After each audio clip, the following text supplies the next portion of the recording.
Seja bem-vindo! Já estamos energizados no podcast Microfone Hiperativo. Sou o Alzi Alves, serei o seu host nesse bate-papo, sempre com um convidado especial. Hoje, o convidado misterioso, eu acompanho a carreira dele desde os anos 90. É um dos brasileiros que desbravaram o mercado internacional de quadrinhos. Ele vai ter muita história para contar. E a carreira dele só tem crescido, crescido, e com certeza você vai se interessar ainda mais pelo trabalho desse artista. Antes da gente falar do convidado misterioso, quero falar para você sobre os nossos parceiros. Então você vai poder escanear aqui do lado o QR Code da Livraria Leitura do Manaíra Shop, que fica aqui em João Pessoa, na Paraíba. Também temos o curso de desenho Rascunho Studio. Quer melhorar o seu desenho? Já sabe, escaneia aqui o QR Code, tá desse lado de cá. Escaneia o QR Code e você vai poder ter mais informações seguindo as nossas redes sociais.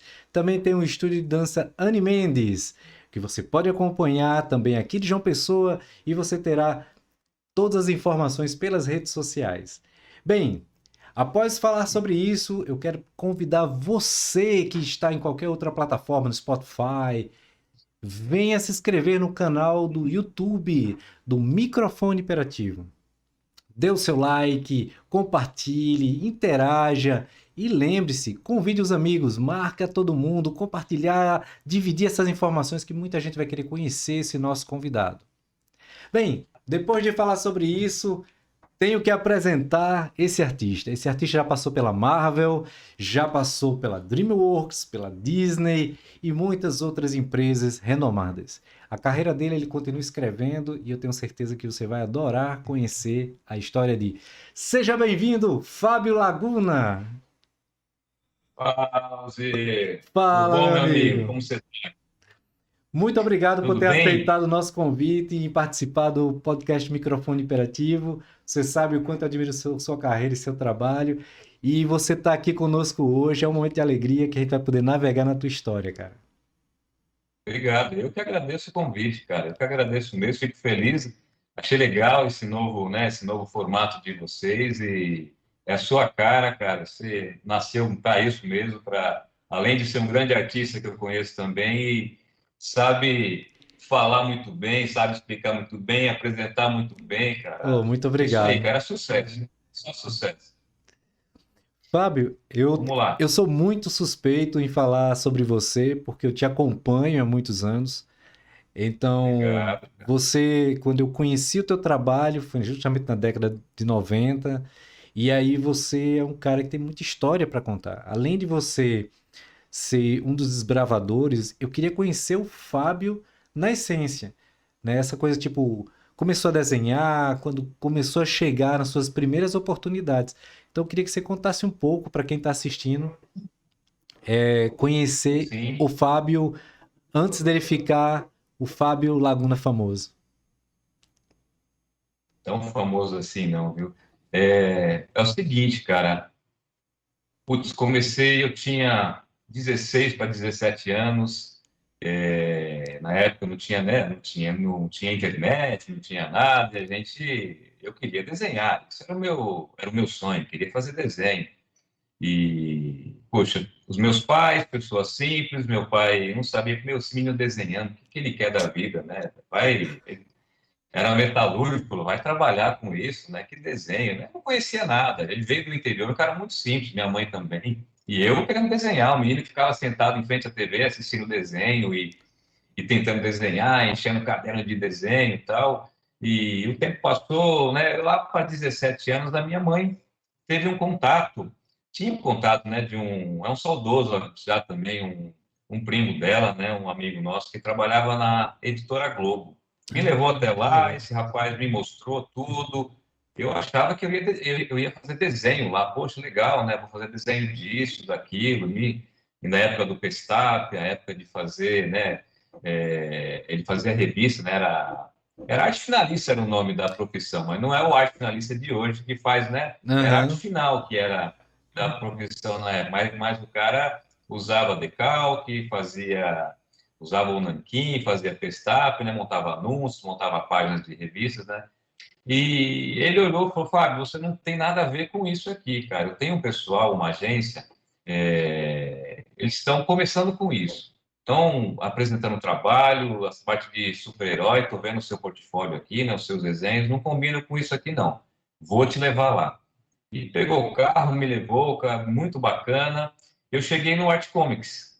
Cheguei lá, fiquei o dia Caramba. inteiro, o Elcio não estava, né? O Elcio de Carvalho não estava, que era um dos sócios, né? Eu fiquei o dia inteiro lá e a menina falou, Fábio, deixa o seu portfólio aqui. Assim que o Elcio chegar, ele vê e te liga, né? Aí você marca um outro dia, né? Nesse, Deixei, voltei para casa, né? nesse caso, tu tava com qual a idade que tu tava? Eu tava com... ia completar de 17 anos, mais ou menos. 17 anos. Pra quem não sabe quem é o 17 anos. Elcio de Carvalho, Art Comics, tu pode escrever um pouquinho sobre isso? Então, cara, foi a única agência na época que era uma agência, né? Ele agenciava artistas para os Estados Unidos. Eles estavam começando com isso, na verdade. Então, pegando os portfólios, indo para as convenções. San Diego era a maior convenção na época e eles tinham um sócio americano, que era o David Campite na época. Então, eles faziam essa ponte. Então, né, eles selecionavam os artistas para que pudessem, né, e se iniciar, né, fazer os quadrinhos de super-herói. Né? Então ele apresentava para Marvel, para DC, Dark Horse, então várias outras as editoras da época. E o Elcio fazia isso. Mas quando eu fui conhecer o Elcio, né, que esse meu amigo me levou até lá, eu não sabia que era isso ainda. Eu olhei, eu vi os Ah, quadrinhos, eu imaginava, pô, legal, não tinha ideia do que era isso, né? Foi quando ele me ligou, Fábio, vem aqui, gostei do seu portfólio. Aí que eu fui entender, falar, ah, tá, então vocês estão agenciando, vocês estão levando o nosso trabalho para fora, né? Me explicou, mostrou os pontos do meu desenho, fiquei mais ou menos um ano e meio fazendo testes, né? Porque até chegar numa qualidade, né? O teste seria, né, páginas de quadrinhos, né, compatível com era a época, né, da época, para que o editor pudesse escolher você, né? Olhar e ver, pô, bacana, né? Está no padrão do que os quadrinhos estão sendo feitos aqui. Então, até eu chegar nesse padrão, eu fiquei mais ou menos um ano e meio levando páginas, não tá bom, volta, arruma, faz de novo, isso não tá legal, estuda mais isso, estuda mais aquilo, e por aí foi. mas me diz uma coisa, tu, quando tu tava, no caso, sem conhecer ainda o processo da Art Comics, de páginas testes, narrativa e tudo mais, tu fazia mais em ilustração ou tu já tinha essa energia de fazer o próprio quadrinho? Porque, assim, querendo ou não, a Então, eu gente tem, sempre, né, essa coisa da narrativa, né? Entender a narrativa e tal. sim, não, era muito cru na época, né? Muito cru de muita coisa, assim, não tinha, não tinha experiência nenhuma, na verdade, né? Eu lia quadrinhos, eu colecionava quadrinhos, então eu me baseava pelo que eu via, né? E ainda mais eu colecionava os formatinhos, né? Que saía pela Sim. Abril ainda, né? Não tinha muito acesso ao formato americano, né? Foi depois da Arte Comics que eu aprendi e entendi que o quadrinho era feito lá fora num formato melhor para ler e tudo mais, né? Então é tudo se me baseava pelo que já era publicado, né? Pelos artistas Entendi. da época e tudo. Como Aí, a aí gente, as então era a tuas, época de as Jim Lee, tuas primeiras, Marvel, eu acho que tá cortando só um pouquinho, Fábio, mas as tuas primeiras influências para tu começar a fazer tuas páginas, principalmente os teus estudos, já vem a fase do Jim Lee e o Silvestre, ou é um pouquinho antes tu já consumia alguma coisa que tu já achava interessante? então, é mais ou menos. Eu lia, eu não seguia muito artistas assim. Então, eu colecionava, comprava quadrinhos, comprava uma coisa ou outra. Mas o Jim Lee, Mark Silvestre, mesmo o Liefeld na época que lançava, eu fui pro caramba, né? Ainda mais aquelas páginas, era a época que eles faziam páginas quádruplas, né? Que você virava a página assim e tinha um pôster, né? Era E massa. claro, tem muita coisa que hoje em dia de storytelling você acaba entendendo que não funcionaria. Era muito, você viu o personagem pulando, né? Um Wolverine, ou que seja, Era. fazendo uma pose e atacando e um quadro gigante ali, falou, pô, como rápido ele foi para falar tudo aquilo pro oponente, né? Então mas era mais da arte ali, né? A arte era bacana, eu adorava aquilo, né? E na época os agenciadores incentivavam mesmo os editores, falavam, meu, ó, isso aqui, eu segue isso aqui é o que está vendendo, os caras estão vendendo isso. Então você não tinha muito escolha, vou fazer tal coisa, fazer uma arte assim, assado, né? Hoje em dia seria diferente, eu acho. Hoje em dia acho que mudou muito, tem espaço para todo mundo, né? E depois a gente vai falar sobre isso, mas assim, eu sempre tive, a minha paixão foi pelo cartoon, né? Mas a porta que me abriu primeiro foi o super-herói, entendeu? Então foi mais ou menos isso, mas sempre com cartão, com o cartoon na cabeça, querendo fazer uma coisa mais estilizada, mais desenho animado e tudo mais, entendeu?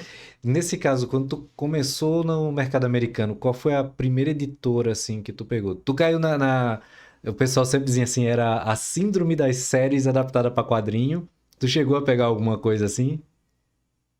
Não, não cheguei a pegar. O meu primeiro trabalho foi para Marvel Comics, por incrível que pareça, Cara, chamado. É um grupo de heróis escrito pelo Clive Barker, se eu não me engano, era Hyperkind. Eu fiz acho que umas duas edições, né, cara. Até hoje eu não entendo às vezes, por que os editores me mandaram, porque eu era um moleque de tudo, gostava do meu trabalho, gostava do que eu fazia na época, mas eu estava assim, a hora que eu recebi o roteiro, eu tremia, falei, caramba, o que que eu vou fazer agora, né, cara? Como que faz, né? Era muito. Hoje em dia você vê, tem muito, né, cara ensinando, tem escola disso, escola daquilo, mas não tinha, a gente aprendeu na raça, é aprendeu ali, ó. E verdade. aí, né? Era mesmo, cara. Ainda mais para Marvel Comics, né? Pô, um moleque, né? Ia completar 18 anos ali e tal. Eu falei, meu, e o que eu faço, né? Eu lembro que parava à noite, eu ficava o dia inteiro desenhando, não saía uma página, era frustrante. Pô, não tá saindo legal, e não tá legal, e você tá sempre ali tentando melhorar. Caramba, né? Pô, não tá bom, não tá legal, e foi difícil, o começo foi bem difícil, assim, E né? Aquela coisa, isso né? a gente tá falando 94, né? Que é como tu falou, 94, era fax, exatamente. era correio, e ainda tinha para ter xerox das Correio, páginas. FedEx, a gente, né, porque não tinha, né, não era, eu nem tinha fax na época ainda, o fax, eu fui adquirir um fax, eu lembro que foi na minha primeira convenção que eu fui para San Diego em 95, com 19 anos, foi com todo mundo, foi o Klebs, foi o Luke, o Roger, eu lembro que foi a galera toda, Deodato, foi quando a gente conheceu os estúdios do Rob Liefeld, o Extreme na época, foi Ca- lá no Jim Lee, o Ah, Renatinho Arlen também estava junto. pois é, e Então, depois eu quero eu lembro que. depois eu vou convidar essa turma aí. Mas agora você entrou num Não, cara, assunto massa, tá, cara. Como o foi? Klebs estava junto, o saudoso Klebs. Puxa, foi muito bacana, cara. E eu Pois lembro que eu tinha 19 anos, a gente ia nos bares, assim, lá, né? Uma confraternização, não podia nem entrar, então, porque eu era menor de 21. Então todo mundo tinha que ir para o lugar que não podia ir, entendeu? Mas beleza, era o Fabinho na época. Eu sempre fui o Fabinho para eles, né? Para o Elcio, para o pessoal, era o Fabinho. era o E caçula. putz, o Fabinho não pode vir para esse lado, então ele vai ter que vir para o outro lado aqui, né? Mas foi muito bacana, cara, mas foi muito legal. Então eu quero entrar nessa história. Eu acho que aí a gente tem muito bastidor pra gente navegar. Tua primeira viagem internacional, onde tu ia pra primeira convenção, e como foi essa chegada, tu vendo teu produto, teu quadrinho lá rodando no mercado internacional, e como foi conhecer os ídolos que tantas pessoas falavam. Porque assim, como Sim, tu mesmo falou, o editor chegava, falava pro agente, ó, a gente precisa algo igual o Jim Lee. Aí tu foi lá e conheceu o cara. Ah, alguém como o Rob Liefeld, então foi lá e conheceu o cara. Me joga agora a real da sensação, das emoções que tu passou nessa fase.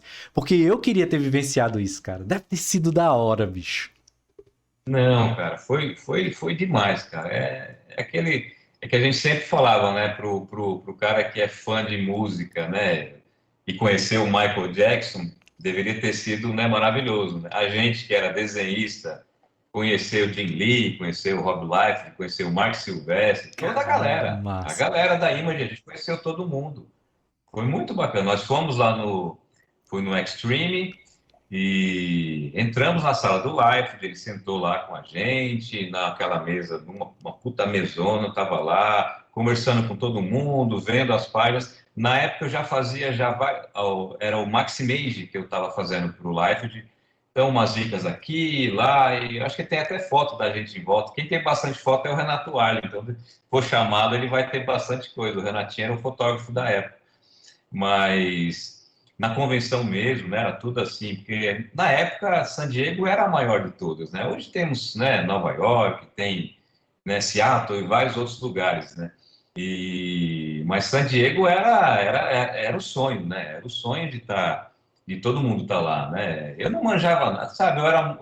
Hoje eu penso, cara, hoje eu penso 1000 vezes de fazer uma coisa, naquela época era moleque e ia, sabe? Ia embora. Foi quando eu lembro a história, eu brinquei, né? Da história do fax. Eu queria porque queria um fax. Não, a gente tem que comprar um fax. Hoje a galera viaja, quando viaja, quer trazer um computador, quer trazer um iPhone, né? Eu É, queria um fax, era o sonho de consumo era ter um fax. E a gente rodou, né? Vai para lá, vai para lá. Comprei esse fax, quando chegou no Brasil aqui, ele quebrou. Eu sei que foi putz, uma decepção. Foi uma decepção, mas é uma história besta. Mas chegou, não funcionou, fiquei sem o fax, enfim.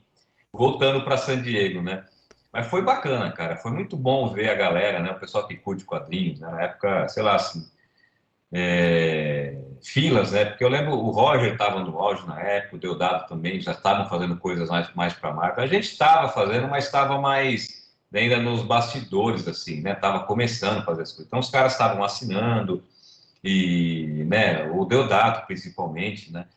Fazendo bastante coisa tal. E o Luke também estava junto com a gente. Não, foi uma galera que não, foi muito bom, cara. Foi uma das maiores experiências, assim, cara. Primeira vez, não falava nada de inglês, não tinha noção nenhuma, não sabia nada, porque sempre a gente recebia os nossos roteiros, né, traduzido, traduzidos né? pelo artigo, tudo traduzido. Não falava nada de inglês, né? Conhecia pouco, né? Então a comunicação era bem, ou era mímica, ou era legal, ó, bacana, né? Legal, suas páginas, tal, mas bem assim, né?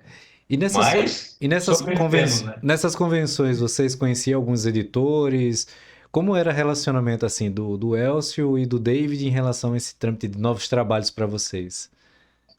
Pois é, então, né? Eles faziam essa parte para a gente na época, né? Então, eles eram responsáveis pelos artistas e marcaram as reuniões né, sei lá, um editor novo, o cara quer ver você, né? Ou não quer. Então, eles que cuidavam dessa parte. A gente ia na onda, né? A gente estava indo na onda e conhecendo aonde éramos levados na época, assim. Sim. Então, a gente não, vou escolher um editor, vou fazer tal coisa para ir conversar, tal, né? Então, não, era tudo agendado pela agência na época e a gente seguia os cronogramas deles lá. Tem uma história que aqui de João Pessoa eu consegui acompanhar, até às vezes conversando com o Deodato, né?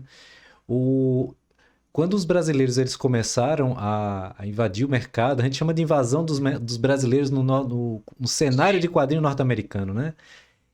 Teve aquele momento das outros artistas que criticavam os brasileiros que estavam tentando o mercado de quadrinhos, né? Mas assim, o nosso mercado é como tu falou. Eu não tinha para onde levar o meu trabalho aqui. Eu estava já em João Pessoa, não tinha como levar o meu trabalho para ninguém absorvia. Não se tinha essa demanda de absorver quadrinho nas editoras daqui, né? Aí Rio e São Paulo já tinha editora Globo, algumas coisas, mas tinha essa coisa sempre dos caras pegar os produtos prontos que já vinha dos Estados Unidos. Sim, E, cara, vocês pegaram um período que eu digo que vocês estavam no momento certo, na hora certa, é, e vocês viveram uma virada do mercado incrível, incrível.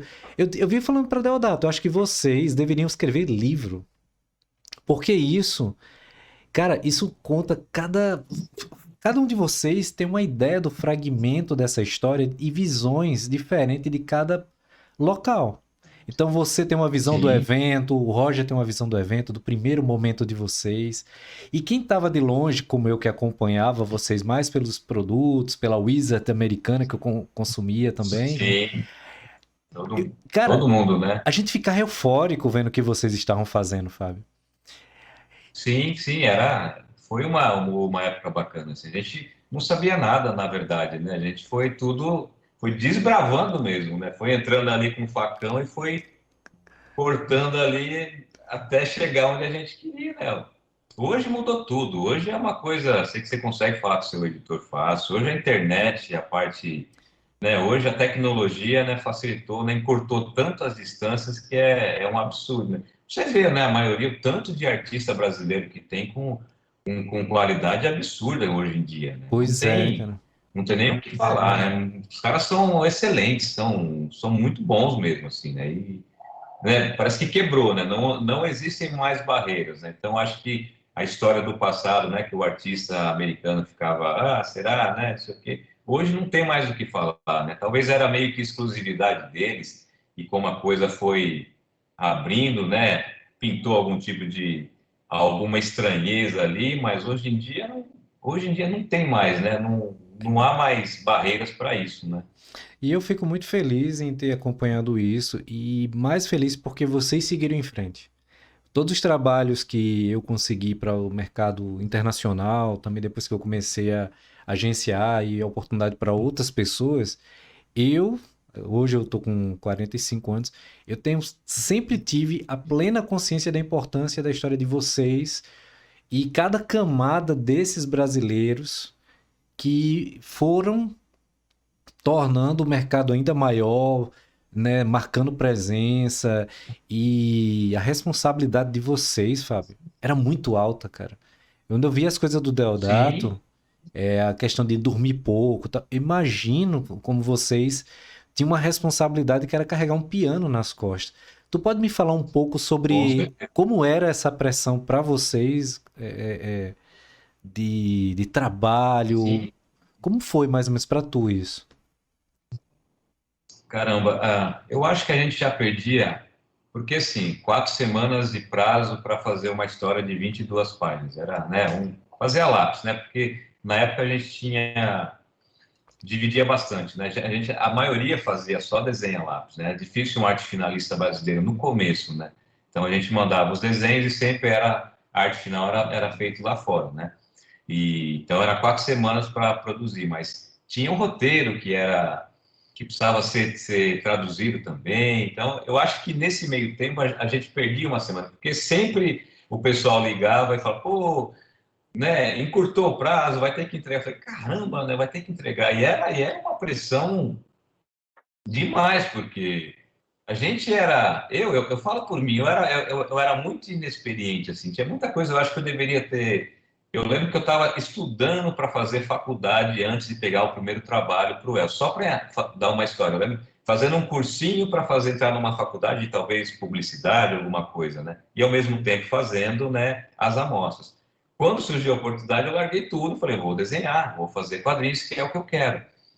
Então, e depois que você pegou a primeira história enfim,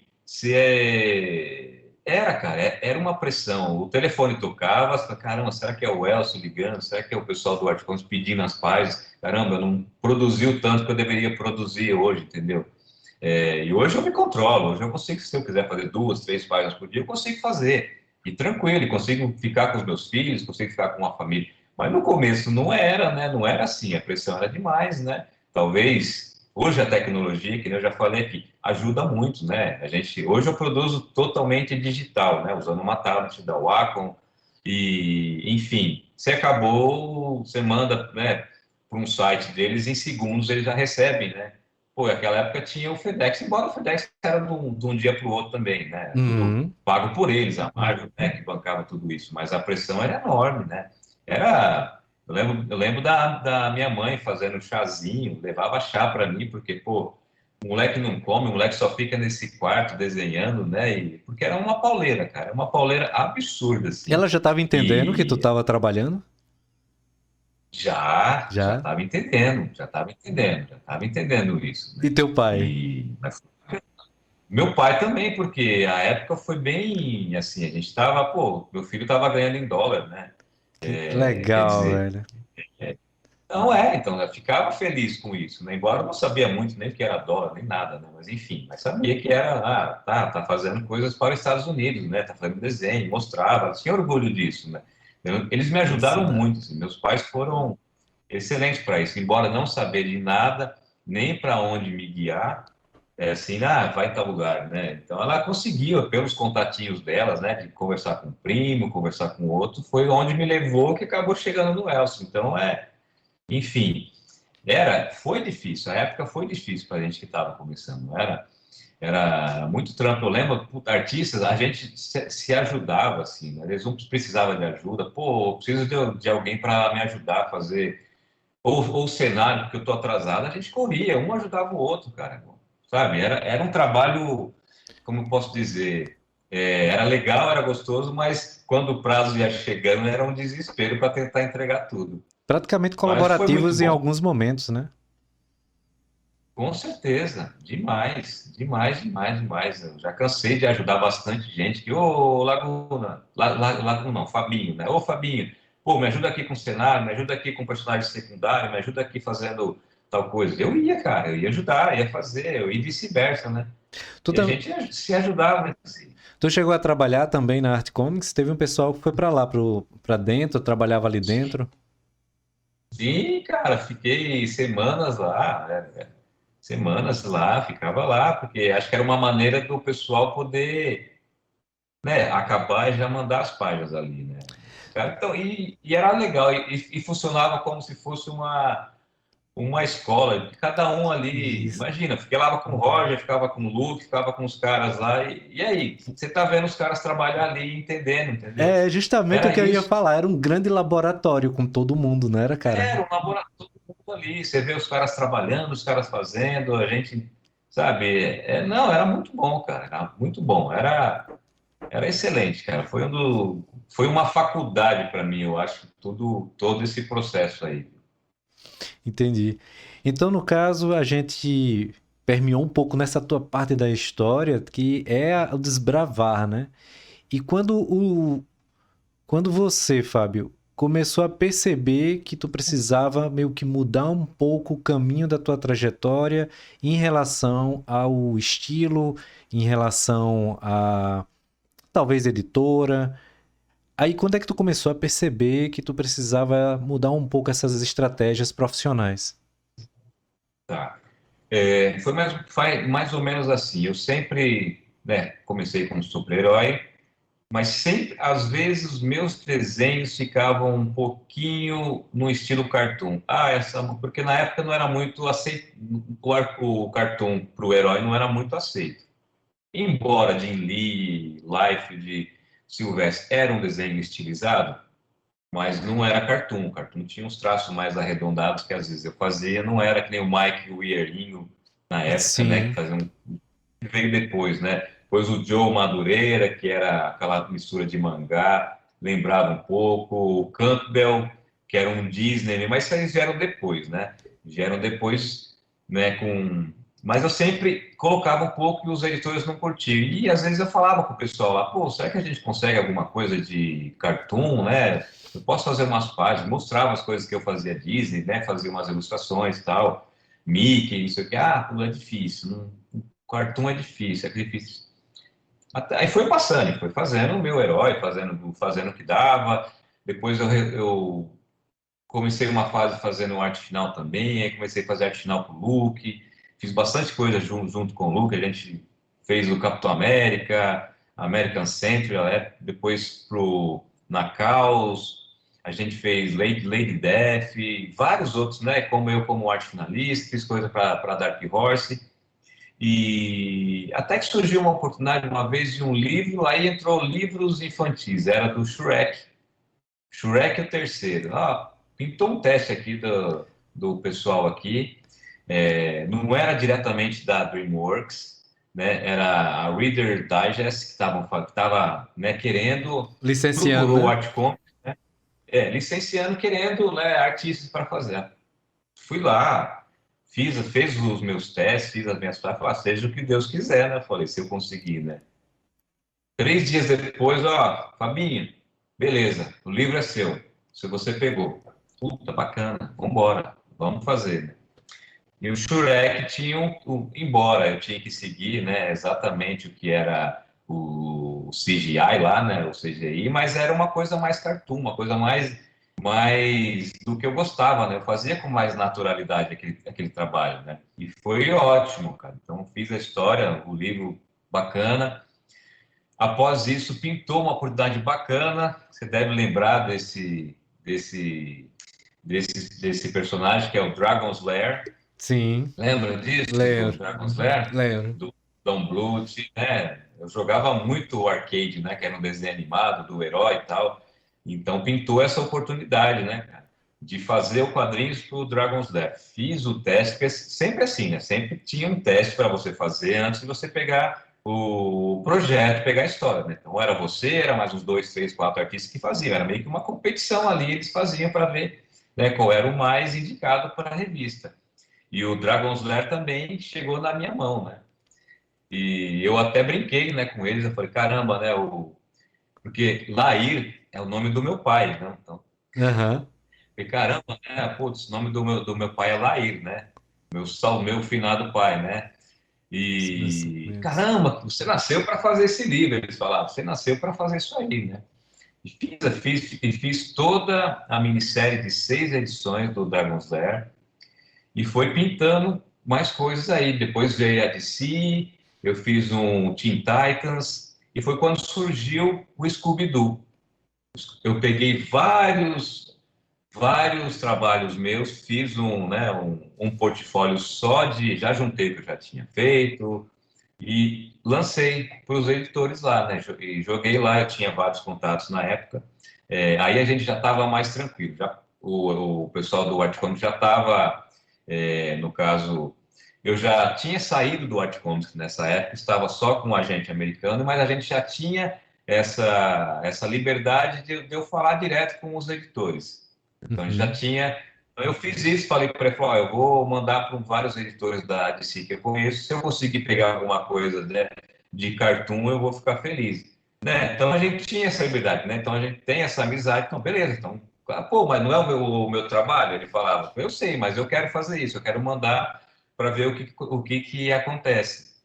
Mandei também para vários, né, editores, e foi aí que surgiu o Scooby-Doo. Aí o editor, na época, me respondeu, falou, eu tenho uma história para você de 10 páginas aqui.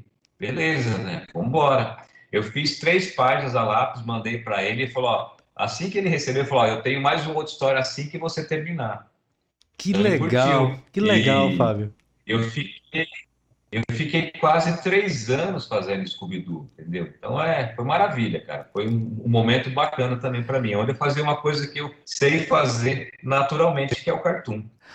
Eu lembro no outro bate-papo que eu tive contigo, que eu falei que o editor ele chegou e fez: Ó, o padrão de Scooby-Doo é o do Fábio Laguna, esse aqui. Isso é Pô, mito ou é é verdade? verdade. Porque isso aí, ó, você pode não Não, saber, mas isso se espalhou dentro do mercado.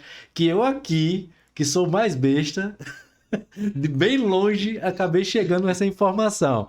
Pra você ver que você é famoso, você pode não achar. Mas chegou essa informação. E eu pois fiz, é. caramba, bicho, sério, o Fábio conseguiu isso. Pô, esse cara, que massa, velho. Aí a galera seguiu, Foi conta aí, conta justamente. aí. Então, porque, assim, eu sempre curti, porque a gente recebe, né, os model sheets de cada personagem. E na época eu via que muitos caras que desenham o Scooby-Doo, porque o Scooby-Doo não é uma série, né, são várias histórias, é uma série, mas são várias histórias, né, diferentes, são 2 histórias por edição, tal. E cada autor ali tinha a sua visão, eu lembrava um pouco, né, tinha aquilo do model sheet, do modelo que eles mandavam, mas tinha um pouquinho do cara. Mas eu resolvi fazer, falei, eu vou fazer o seguinte, eu vou fazer exatamente os personagens do model sheet, mas uma coisa que eu vou fazer é colocar um pouquinho mais de sombra, detalhes que o quadrinho na época não tinha. Então eu sombreava áreas que não tinha, né? Porque o quadrinho era muito limpão, muito livro de colorir, assim, né? Não Uhum. que era esquisito, mas eu achava que eu poderia usar um pouquinho que eu aprendi fazendo herói, jogando lá. Então eu fazia os cenários, eu jogava uma coisa com um cinzinha ali, um tom de cinza ali, jogavam uma sombra, mas sempre deixando o personagem, né, no model sheet. E foi isso que o editor, era o Harvey Richards, na época, foi o primeiro editor que me deu trabalho, falou isso, que a Warner pediu para mandar os meus trabalhos, né? Falou, manda para todos os outros artistas que fazem Scooby-Doo, que é assim que eu quero que o Scooby-Doo seja feito, né? Dessa maneira.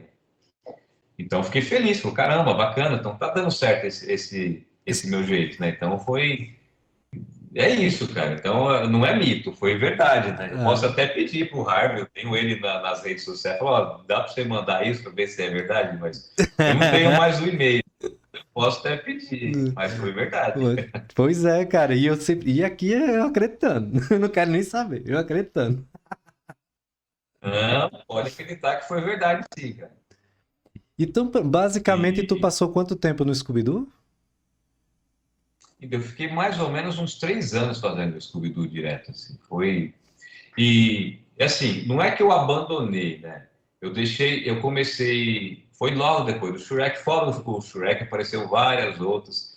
Aí eu consegui, foi logo na época aí, foi quando eu saí do meu agente também, eu já, né, falei pro meu agente americano, que era o Dave na época, falou, Dave, eu vou seguir o meu caminho e tentar ver o que eu consigo fazer, ele já trabalhou muito tempo junto, ele falou, meu, tá certo, né, eu concordo com você, né, e qualquer coisa estou aqui, sempre foi um amigão e sempre foi um cara que a gente conversa até hoje e tudo mais, né.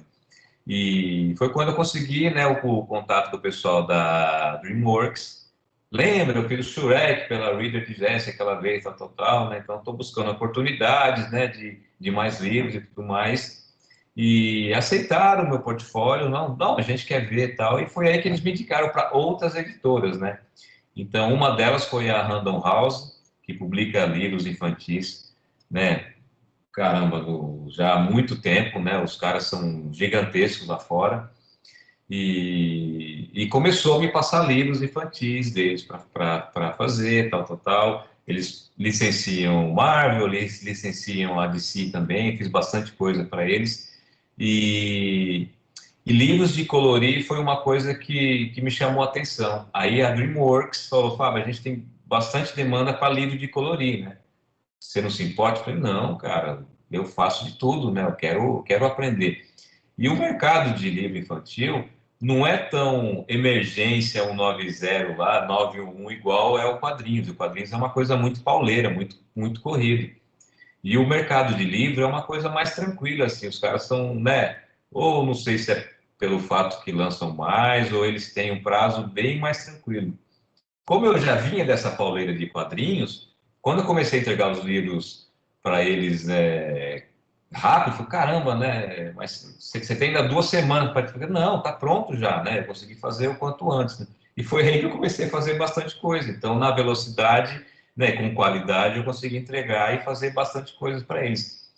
Aí foi quando a DreamWorks começou a me passar vários dos livros deles, de todos os filmes que estavam saindo, né? O Shrek, Kung Fu Panda, Madagascar, Abelhinhas, e então, quase todos os filmes que têm saído da DreamWorks Universal agora, né? Uhum. Eu tenho feito livros e a gente tem feito também um trabalho agora que eles chamam de Art Kit, que são poses de heróis, são personagens. Não sei se você já deve ter visto nas minhas, mais no Instagram, né? Estão personagens sozinho, Sim, pousado. Então, eles sim. estão criando como se fosse um banco de dados, né? Um banco de imagens, na verdade, para criar livros, para criar histórias ou imagens no caso, como fala, produtos para consumidores, entendeu? Então, é mais ou menos isso que eu tenho feito agora, né? Então, 90% do meu trabalho é estar criando esses personagens para que eles possam, né, disponibilizar para várias mídias.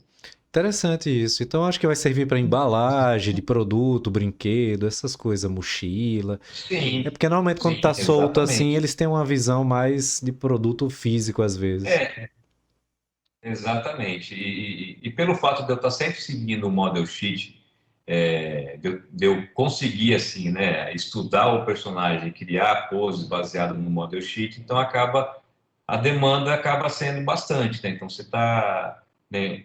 Hoje, né, o que eu tenho feito agora, na verdade, eu estou num projeto do Madagascar para eles, né, num projeto novo, e tenho feito alguma das coisas do Wicked, que é um novo filme que a Universal vai lançar, é da é do musical da Ariana Grande, da Bruxa Má, da Bruxa Boa, não sei se você já chegou a ver isso. Então eles vão lançar o filme e estão criando poses já para estar fazendo essa parte, né, de produtos, de livros e tudo mais. Então esse é o meu projeto no momento.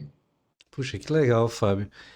Fábio, então no caso, tua rotina atual, já, claro, desacelerando o período dos anos 90 para 2000, como é tua rotina hoje em dia? Tu começa a trabalhar ainda de manhã e vai seguindo algum horário até perto da noite? Como é que tá assim? Então, sim, eu tento fazer o mais normal possível, assim. O normal que eu falo é tentar, que tem a minha família, então a gente tem que ter tempo para eles também, né? Uma hora tem, embora eu trabalhe com o pessoal da Califórnia, que é 5 horas a menos, então algumas vezes eu tenho que chegar meia-noite aqui e responder e-mail ou entregar um arquivo que não foi entregue durante Uhum. o dia. Mas a minha rotina básica é tentar fazer o horário mais comercial possível, né? Até ainda tenho o privilégio de buscar e levar meu filho para a escola, então isso eu queria manter, né? Para pelo menos ter, falar, meu pai está, de alguma maneira, está colaborando comigo aqui, né? Então, então é isso, eu tento fazer a rotina o mais comercial possível para não ser. Porque assim, eu lembro na época do Art Comics era maluquice, era doideira, você não tinha horário para terminar, você varava à noite. Eu já não lembro a época que eu varei à noite agora, já faz muito tempo que eu não faço isso, né? Mas mesmo assim é um trabalho até que puxado, assim. Então você vai de manhã até a hora do almoço, eu vou até às 8, até às 9 às vezes, ou às vezes eu paro às 6, mas assim, eu consigo parar durante o dia, às vezes resolver coisas que eu preciso resolver e voltar e terminar o que eu estou fazendo, né? Mas é bem mais tranquilo do que na época dos quadrinhos, com certeza. E o filhão já tá dando os riscos aí? De vez em quando tu posta Eu alguma já coisa. postei, É, eu postei alguma. Então, rapaz, eles, assim, todos eles já mexem no Photoshop. Minha filha também já mexe, já está estudando publicidade. Meu filho também tá fazendo, mas ele não tem muito certo do que vai fazer. Mas ambos já sentam na tablet aqui, já conseguem mexer, desenhar, como se estivesse fazendo num papel, né? Então, ele já tem né, de observar, de ficar aqui junto. Aqui eu tenho dois workstations, que eu preciso ter um backup. Então, sim. eles vira e mexe, senta em uma lá e está trabalhando e estão aqui comigo, né? Mas eu não sei se vão seguir, não. Não sei. Mas talvez alguma coisa parecida, vai, sei lá. É porque a gente já olha A gente assim, não sabe. vai vendo os desenhos aí, rapaz, eu vou me empolgar aqui. Vou empolgar aqui, né? Eu falo, Não é isso? vai buscar outra coisa, né? Brincar com ele. Busca outra coisa, vai estudar TI, né?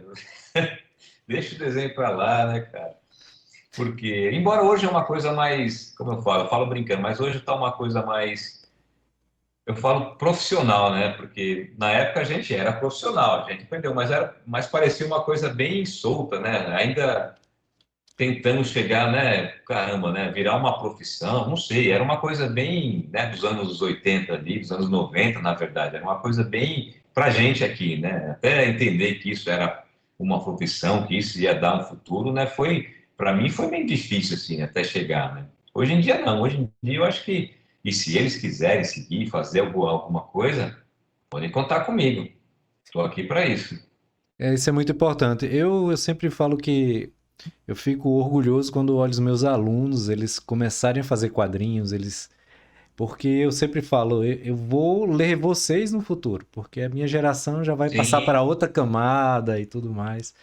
E aí eu sempre fico naquela exatamente. alegria assim, né, de tipo, sou suspeito, sou suspeito. É, verdade, Alzira, exatamente. Não, cara, é muito bom, né? Você foi o tutor deles ali, cara. Não, tem que ter orgulho mesmo, cara. Tem que ter orgulho, né? Você que deu os primeiros passos ali, pô. É isso aí. E muita gente tem curiosidade do dia a dia do artista. Tem gente que pergunta se a pessoa ainda lê quadrinho, Se no caso de você estar fazendo muita coisa do cartoon, se você vê animação, filmes, tu consegue ainda absorver tanto quanto antes? Porque a gente, quando é fã, é uma demanda, né? Quando a gente está Sim, produzindo, a gente meio que.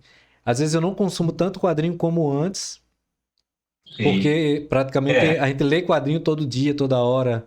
Então, muda um pouco a nossa rotina, né? Como é a tua rotina em relação a exatamente. isso? Então, o quadrinho em si faz muito tempo que eu não leio bastante coisa. Embora quando eu voltei para, quando eu me, olha, eu vou me especializar no livro infantil, né, nessas ilustrações, eu comecei o que eu precisei fazer foi ver os filmes dos livros que eu vou fazer. Às vezes eu consigo ver parte dos filmes da produção da DreamWorks antes de sair, então as sete chaves, recebo um link secreto, sabe? É uma coisa mirabolante para conseguir ver até os animatronics antes, né? Antes Uhum. de estar totalmente renderizado, para entender a história, para entender o que é. Então, isso eu sou meio que obrigado a ver, né? Embora eu goste também, eu adoro animação, então isso eu tenho assistido bastante, né? E enfim, então, assim, basicamente o que eu tenho feito para tentar linkar com o meu trabalho é isso, é assistir os filmes, né? Às vezes, tá, eu tô vendo, tô fazendo um exemplo, o Madagascar, que às vezes eu boto na TV lá e deixo o Madagascar rolando, que é para ficar no clima, né? Para estar no clima de estar desenhando aqui, de estar. Isso ajuda bastante. O desenho, apesar de. Para mim é uma terapia, né? Apesar de ser o meu trabalho, a minha profissão é a minha terapia também, né? Quando eu não estou trabalhando, que é desenhando, às vezes eu desenho, que é para ficar sossegado também, que é para relaxar, né? Mas enfim, é esquisito, mas né?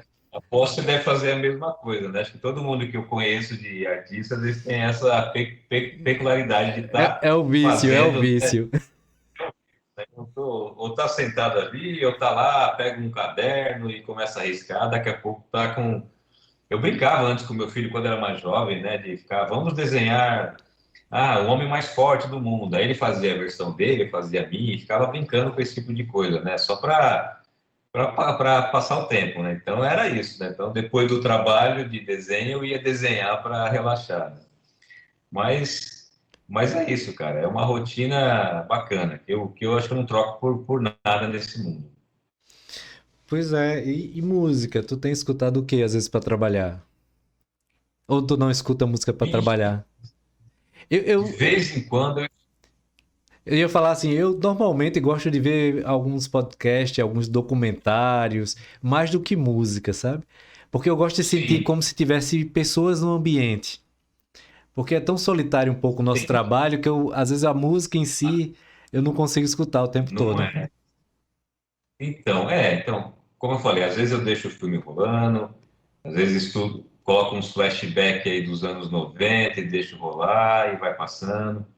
Quando está muito estressado, coloco umas Enya da vida, Lorena McKinney, para poder tá Clássico. mais tranquilão, mais clássico. Mas e tem vezes que eu não ponho nada, cara. É o dia inteiro aqui, fico focado aqui e vamos embora.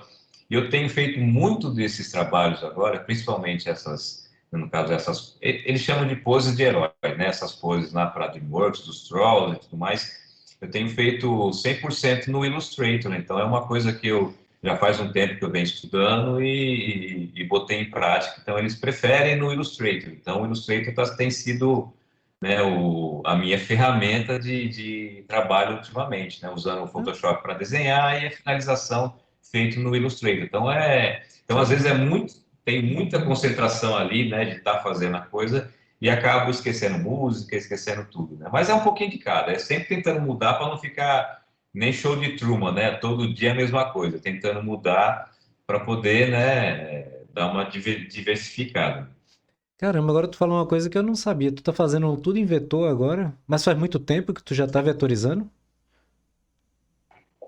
Caramba, deve fazer uns 3, 4 anos já que eu tenho. Porque assim, a DreamWorks sempre quis em vetor, eu não tinha prática e não e tava, caramba, né? Vai ser difícil,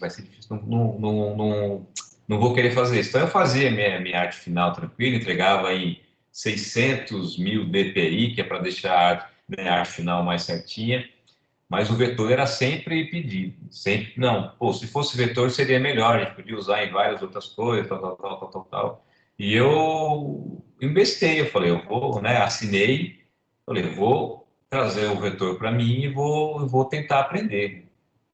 E foi assim, é muito parecido com o Photoshop, né? Então tem algumas coisas de pincéis, que você pode criar pincel com textura até, mas tudo no vetor, né? E tem sido as mil maravilhas para mim. Então tem funcionado bacana. Até penso que se for fazer algum quadrinho assim, fosse fazer uma arte final, acho que eu faria direto no vetor, porque eu acho que você consegue ter mais. Ele às vezes fica um pouco mecânico assim, alguns traços, mas eu usando a tablet você consegue dar naturalidade pro traço, que muita gente não tem, acaba usando no mouse, né?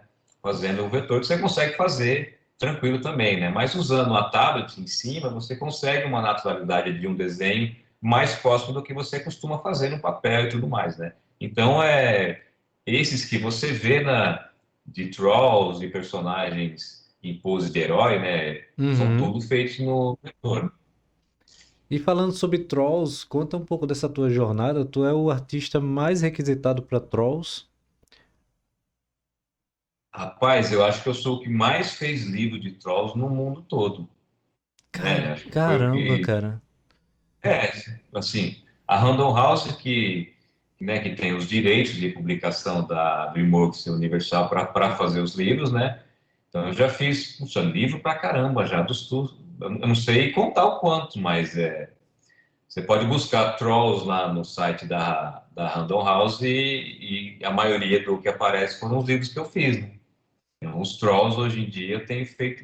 Então tem postado, então tem muitos seguidores. Pô, posta isso, posta aquilo, né? Então os caras curtem. A maioria que eu posto lá é Trolls, né? Eu fico até brincando, eu posto Trolls dá não sei quantas curtidas, né? Posto alguma coisa aqui, né? Diferente, cai. Eu falei, caramba, né?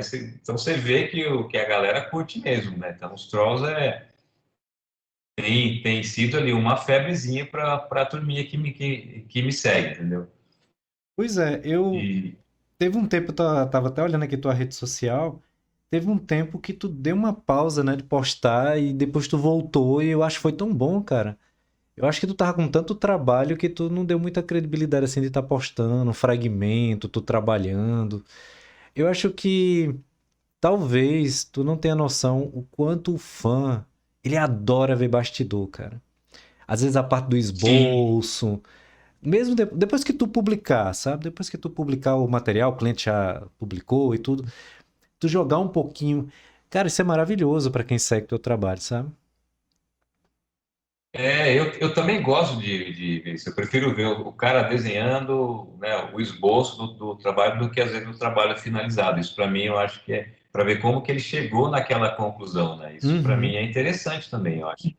Acho que todo artista gosta de ver, né? O desenhado aquele primeiro rascunho, aquela linha de movimento antes, né, de chegar na finalização, né? Não é bacana, sim, é bacana. Eu cheguei assim por conta de trabalho, cara. Teve, como eu falei, né? A época que meus pais faleceram, me deixou bastante para baixo. Eu fiquei meio que um bom tempo sem postar, entendeu? E porque assim, eu trato a rede social, principalmente o Instagram, como se fosse o meu portfólio também. Essa é a minha ideia, né? De ficar, em vez de ter uma página na internet, falei, eu vou usar o Instagram, que eu posso ter até feedback de pessoas, né? Como um Uhum. portfólio para mim. Então, tem até no meu e-mail de trabalho, eu coloco, ó, se você quiser checar as coisas mais novas que eu tenho feito, olhe no Instagram, eu posto lá, né, a maioria, as coisas mais bacanas, tal. Então, eu tenho usado para isso também, né, para deixar como fosse um portfólio, né, um cartão de visita ali do Fábio Laguna, né. Então, mas assim, o feedback, né, você pode comparar coisas de trolls.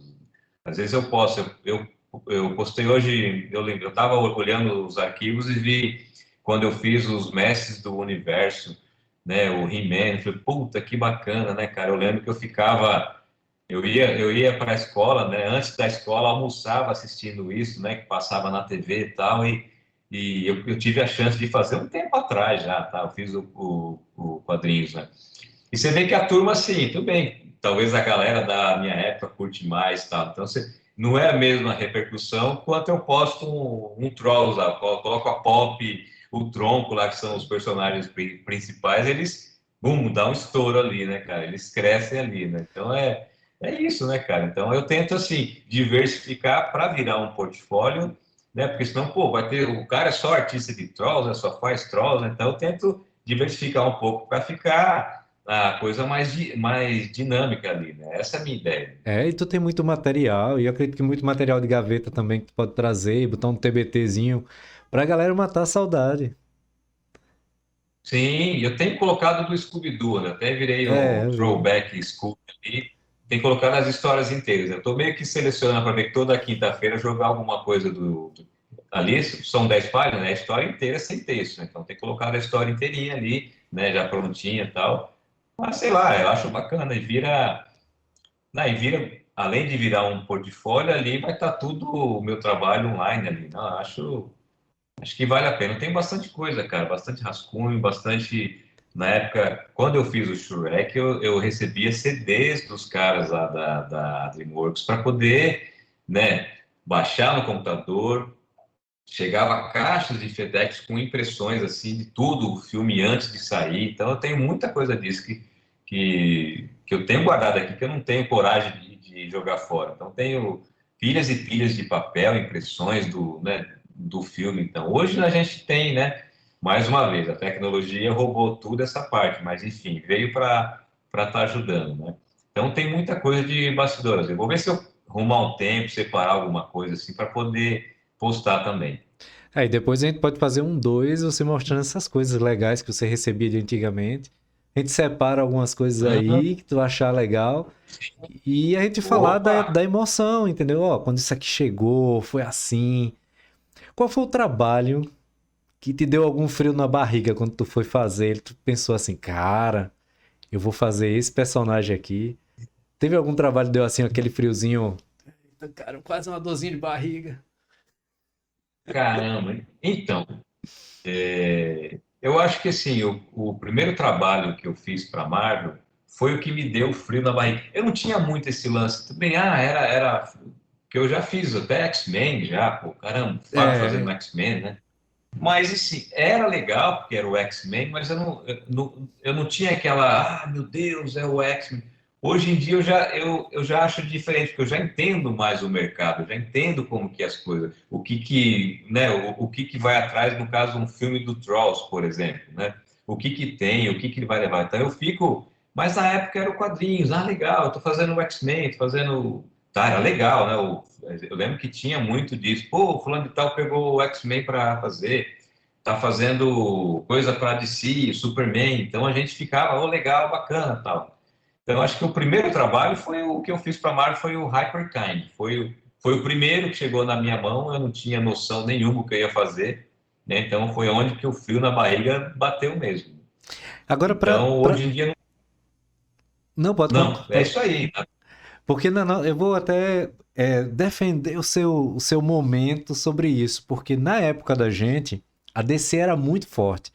É tanto que tinha vários quadrinhos da DC, e o quadrinho na época que tava fazendo bastante sucesso na geração da gente era Novos Titãs, que era aquele grupo que tinha o Cyborg, a Ravena e tal, que o Jorge Pérez estava fazendo, depois veio o Tom Grummett fazendo e tal. Quando Sim, sim.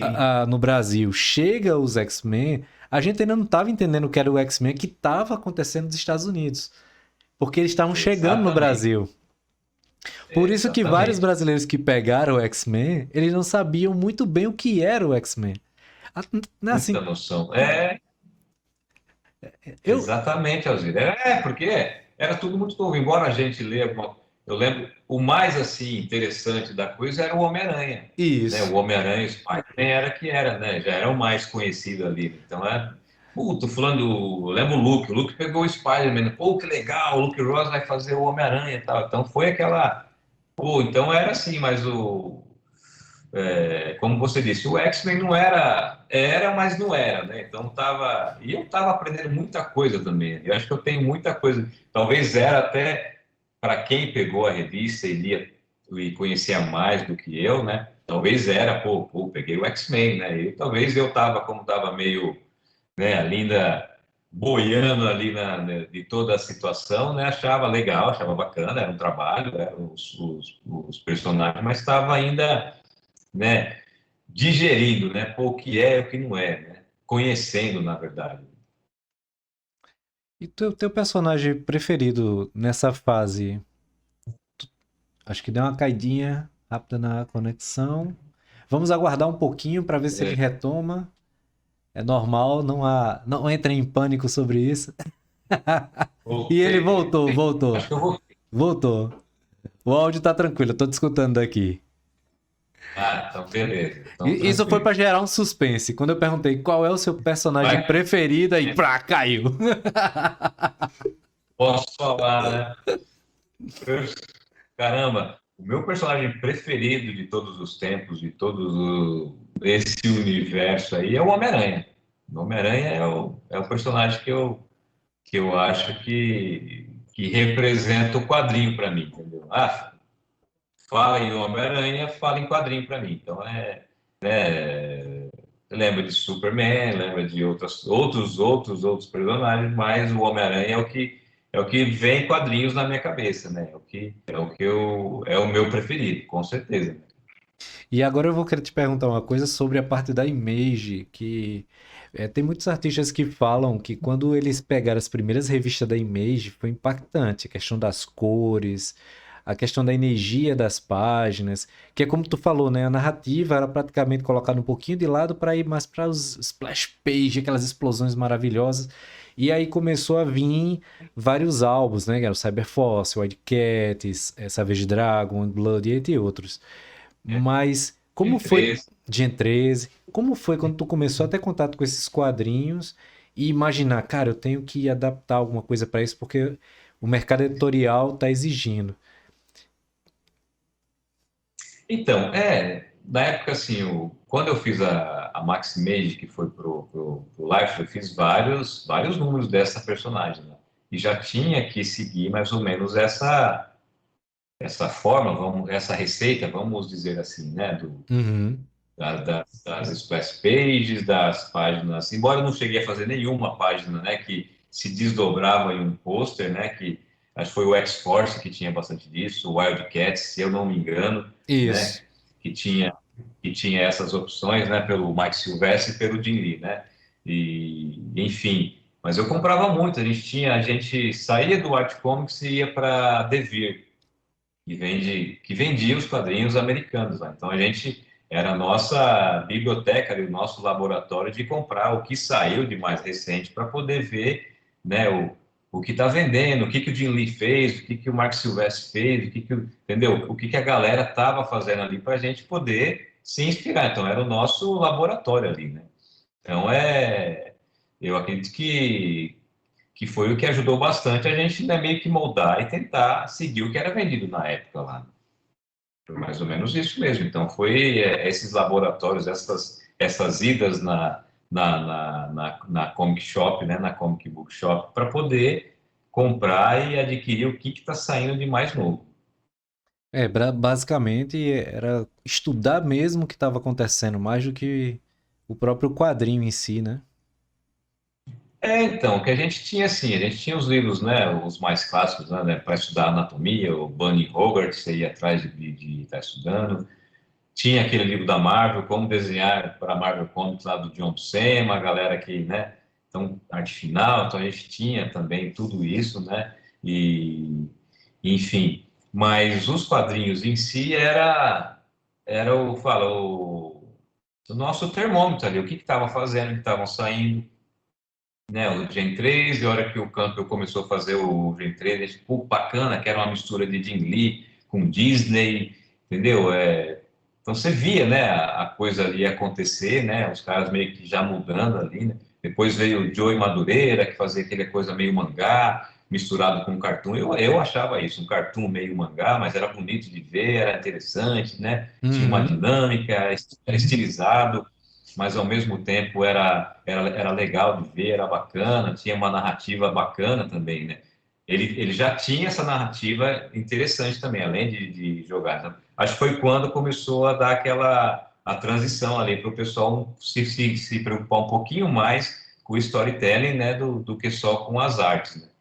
Sim, sim. Tu cogitou em algum momento morar fora do Brasil? Ah, o tempo todo eu cogitava quando era mais jovem, né? O tempo todo, mas eu sempre fui pé no chão, assim, eu nunca tive, falar, eu sempre tive, assim, a cabeça aberta, se alguma empresa me chamasse, né, na época, olha, porque a Marvel, a DC, eles não trabalham com artistas lá, né? Eles não têm artistas que são empregados deles, então eles trabalham com o pessoal, com os freelancers, né, Uhum. pelo mundo afora, né? Mas eu sempre fui pé no chão aqui, né? Então eu achava assim, sei lá, tinha essa vontade, mas tinha um pouco de medo de, pô, caramba, e se não der certo, né? E o que que eu vou fazer? Então sempre foi esse pezinho atrás para estar querendo morar lá fora. Mas se algum momento uma empresa me chamasse, eu sempre falava então, assim, se a Marvel chamasse, ou se fulano e tal chamasse, se a Universal me chamasse para morar lá fora, com certeza, né? Então você vai com uma empresa, aí é diferente, né? Sim, Então, então eu não teria entrar num processo de tentar um visto para morar lá fora sem ter, né, uma garantia, assim, na verdade. Tá, você faz o trabalho, você está produzindo, mas enfim, é sempre aquela coisa. Eu já postei uma vez um vídeo de um rapaz falando: você, além de ser o desenhista, você é um contador, porque você tem que estar fazendo as suas finanças, você é o cara do marketing, você é o cara que vai atrás do trabalho. Você não é simplesmente o artista que está sentado aqui desenhando o dia inteiro. Você tem que estar fazendo tudo isso para poder, entendeu? Então, mas se de repente você fosse chamado para uma empresa, né? Você talvez estaria só desenhando e a galera cuidando do resto, né? Então eram coisas que eu pesava assim. Mas enfim, acabei ficando aqui, casei, tive meus filhos e estamos por aqui mesmo, em São Paulo mesmo. tu falou uma coisa muito importante agora, essa coisa de gerir a carreira, né? Muita gente hoje quer ser um artista, mas ele meio que tenta fugir dessa responsabilidade de aprender a administrar seu próprio trabalho. Porque o desenhista freelancer, ele é um pouco do contador, ele é um pouco do cara que vai analisar um contrato. Se ele não souber, leva para alguém que analisa, ou vai para um agente Exatamente. se ele tiver alguma insegurança. Mas Com certeza. ele tem que ter essa visão, né? Não é só fazer o desenho. E se conhecer Não é só profissional, ser. e se conhecer profissionalmente é muito importante, né? Como foi o seu caso. Você é um artista que começou de uma maneira e foi se conhecendo e foi indo para uma área que você foi sentindo ainda que era mais interessante para o teu trabalho. E Sim. como artista, como o Fábio se vê hoje dentro de uma história tão. Eu vou falar em história incrível, porque a maioria dos artistas que eu acompanhei da década de 90, para mim tem histórias incríveis que muita gente gostaria de ter vivenciado. Então, assim, pode ter certeza que é com muito carinho que eu digo isso. Como o Fábio ele se vê hoje, tudo que ele escreveu atrás na história dele. Sim, cara, eu tenho orgulho, tenho muito orgulho de mim, porque eu converso e falo com os meus filhos e falo, pô, cara, a Universal, a DreamWorks, hoje em dia, Uhum. contrata um cara que está morando aqui em São Paulo para fazer os desenhos dele. Então, olha a responsabilidade do seu pai com o trabalho dele. Então, é isso que eu quero passar para eles, que eu cheguei, eu fiz alguma coisa, né? Eu tenho uma história de trabalho para chegar onde eu cheguei aqui e para que eles pudessem confiar em mim e saber que o Fábio entrega o trabalho no prazo, entrega o trabalho com qualidade. Podemos contar com o Fábio Laguna lá no Brasil, em São Paulo, né? Os caras lá da Califórnia, entendeu? Então, eu acho que essa credibilidade que eles colocam na gente, você acaba pesando, né? Entendendo o motivo porque você chegou até aqui, né? Você tá chegando. Eu acho que tem muita coisa para eu fazer ainda, né? Às vezes eu penso muita coisa de fazer isso, fazer aquilo, né? Coisa de aprender, de mexer, mas já chegamos em algum lugar, já cheguei em algum lugar que eu acho que já é falo de bom tamanho porque eu gosto sempre de falar, de sempre querer mais, né? De sempre querer alguma coisa, buscar para nunca ficar estacionado e confortável, né? No Uhum. meu canto. Como eu Claro, falei, claro. história do do Illustrator, né, que eu aprendi para poder fazer. Hoje eu domino muito bem isso aqui, não tenho mais dúvida, né? Então, quer dizer, de ir atrás desse tipo de coisa para que as pessoas lá fora te recebam e te contratem e tenham você como uma referência, né? O pessoal da Universal, ó, manda para o Fábio que o Fábio consegue fazer isso aí. Essa é a visão que eles têm de mim lá, por incrível que pareça. Manda para o Fábio que o Fábio consegue fazer isso. Eu estava na minha última convenção, foi em Nova York, não lembro o ano, foi antes da pandemia. Um dos representantes deles, né, porque eles não vão assim em convenção, né, vira e mexe, porque como é a parte de filmes, a parte lá, eles não têm muito essa parte de convenção, mas vira e mexe e manda alguém, né, para estar indo para lá.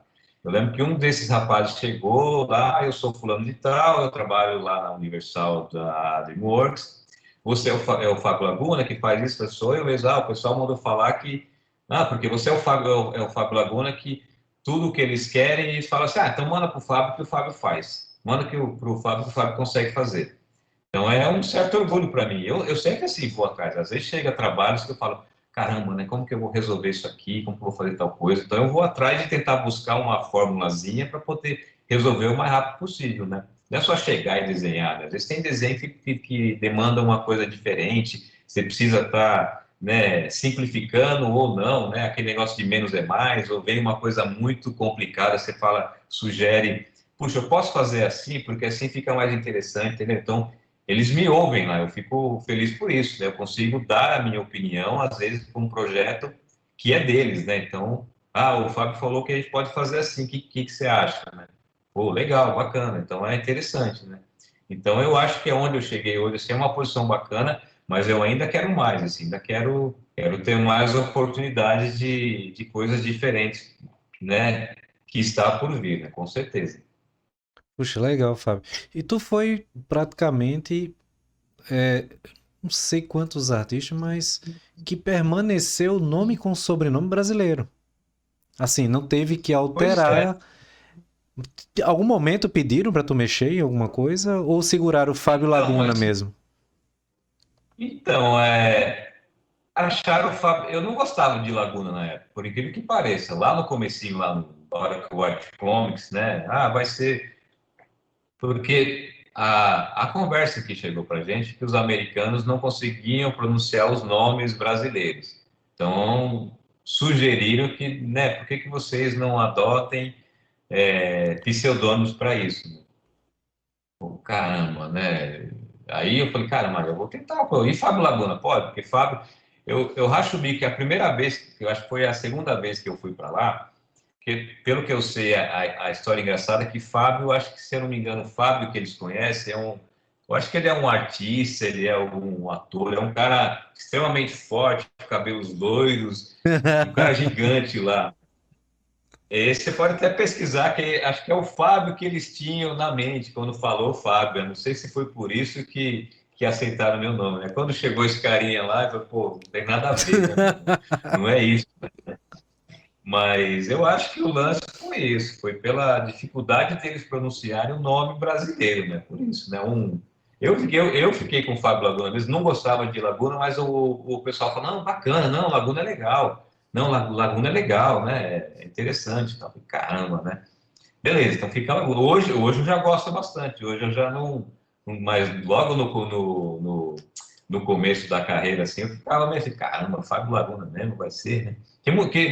E mudaram o nome, às vezes, sabe? O Luke teve assim. Eu e o Luke, a gente é bastante amigo, assim, a gente mora próximo, então a gente está sempre conversando, está sempre juntos, né? E a gente teve essas histórias no passado. O dele é Luciano Queiroz, né? Então o É, Luke Ross funcionou bacana, mas já saiu nome diferente já para ele. Falou, saiu Luiciano, Queiroz. Então, caramba, né? Foi quando eles decidiram a dar essa ideia. Vamos fazer um pseudônimo que os caras consigam escrever e pronunciar. Eu acho que foi isso, cara. Eu acho que foi essa o principal motivo. cara, essas curiosidades que a gente navegou hoje, com certeza vai merecer uma edição 2. Eu falo isso para os meus convidados. Só que aí já não vai vir mais como convidado misterioso, já vai vir como Fábio Laguna, já na. Pô. Opa, aí sim. E a gente vai ter esse. Ixi, tem muita. É, cara, e o bom é que tu vai poder pegar esse material que tu tem pra gente, sabe, olhar algumas coisas. Tu, sei lá, tu bater algumas fotos, a gente colocar aqui pra Show. galera dar uma olhada e tal. Fábio, Sim, sim, cara, a gente pode fazer sim, cara, com certeza, não. A gente combina, né, reserva um tempo para isso. Eu consigo tentar ver o que eu consigo achar, né, disso e, pô, sem problema, cara. Tem muita coisa aqui, tem muita coisa mesmo.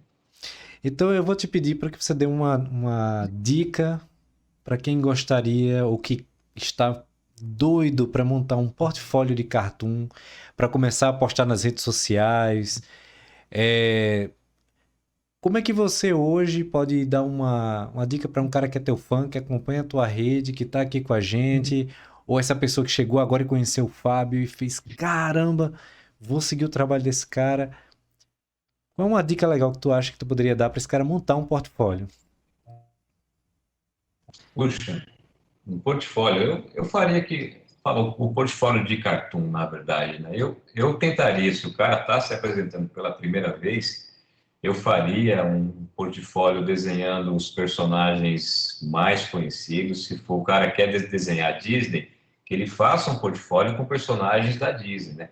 Ele quer fazer história em quadrinhos, que faça um portfólio com personagens da Disney em páginas de quadrinhos. Ele quer fazer livro infantil, né? Buscar livros infantis, né? Referências e fazer um portfólio de livro infantil baseado nos personagens, né? Eu acho que o lance é direcionar, né, para onde você quiser fazer. Ou você não tem uma direção, não quero Disney, eu quero a Warner, eu quero a DreamWorks, eu quero a Illumination, eu quero a galera toda. Então vamos preparar um portfólio com personagens de cada um deles, né? E o importante também é o cara que faz cartoon, é importante ele aprender a desenhar a anatomia humana, né?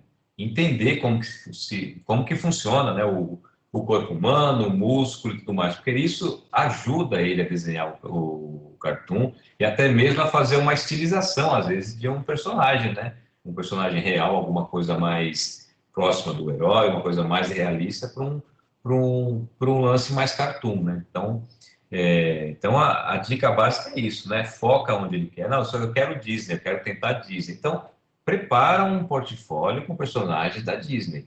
Se é quadrinho, façam páginas de quadrinhos, ilustrações, mostrando o quão versátil você é fazendo esse personagem, né? Criando expressões, movimentos, né? Interação entre personagens um com o outro, isso é importante também, né? Porque no livro a gente recebia muita dica, fala, pô, o personagem tem que estar olhando, ele tem que estar interagindo, né? Contato visual, lembra? Eles estão conversando um com o outro. Então, eles tem muito artista e muito cara que não faz com que as ilustrações ali, os personagens não se conectem e fica chato, né? Fala, pô, não tá funcionando ali, né? Uhum. Então, isso é importante também. Então, se você criou uma imagem ou uma única cena. O livro eu acho até mais difícil porque você tem que estar criando, às vezes, uma única cena para um texto, né?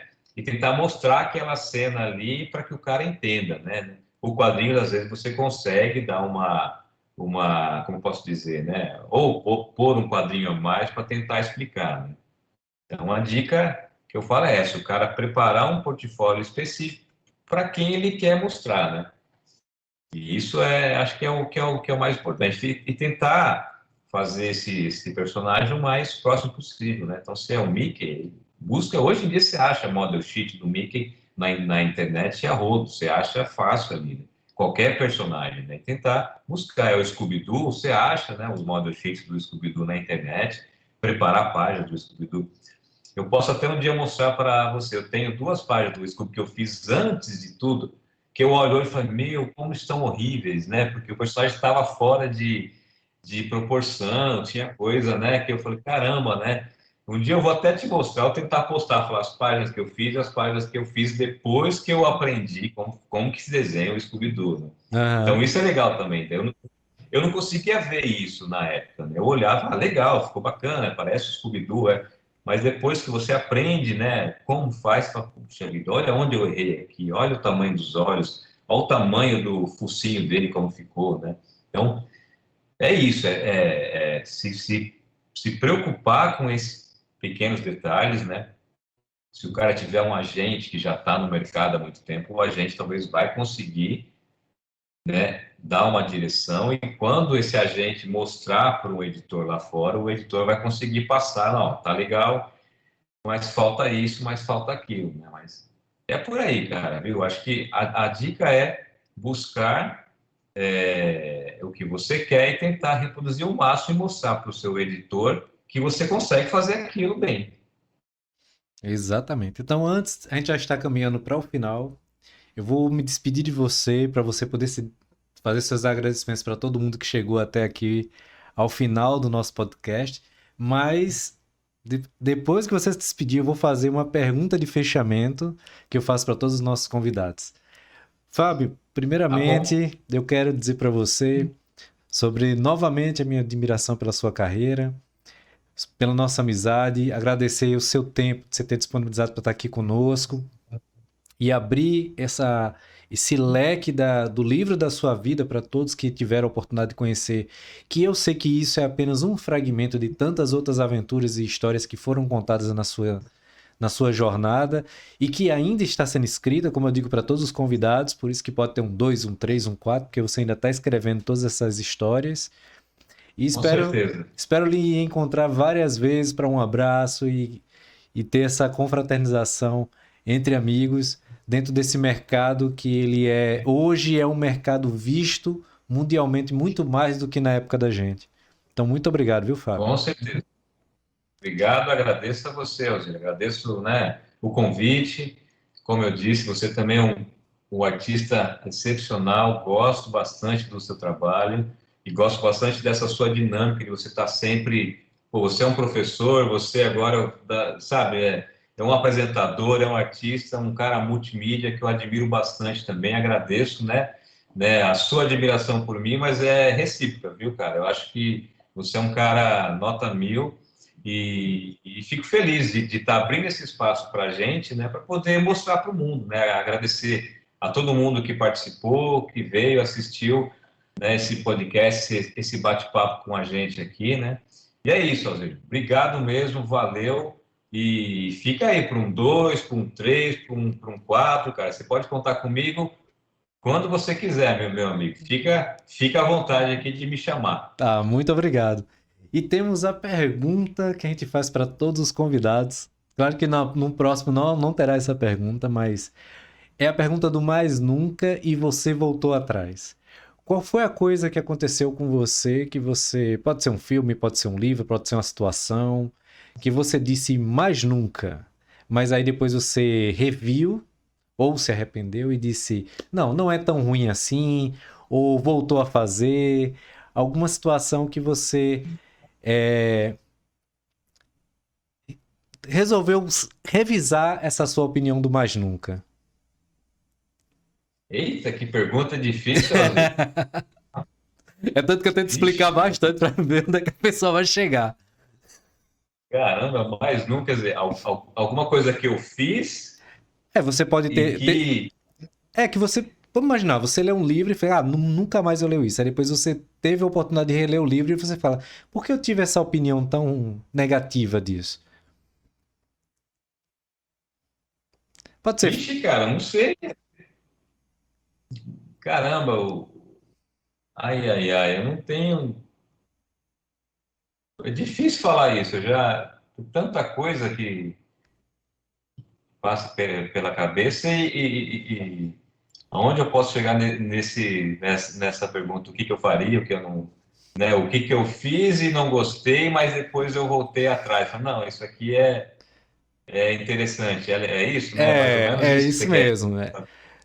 Teve um dos artistas aqui que falou que não gostava do Schwarzenegger, mas depois assistiu o documentário, assistiu tudo que era do Schwarzenegger e gostou do trabalho dele. Do trabalho dele. É. Ah, tá. Puxa vida. Eu já. Eu acho que eu vou jogar um pouco para minha carreira ou pro padrinho, mas enfim. é, Caramba, é difícil, cara. Não tem nada que eu penso que falar, o que eu não faria.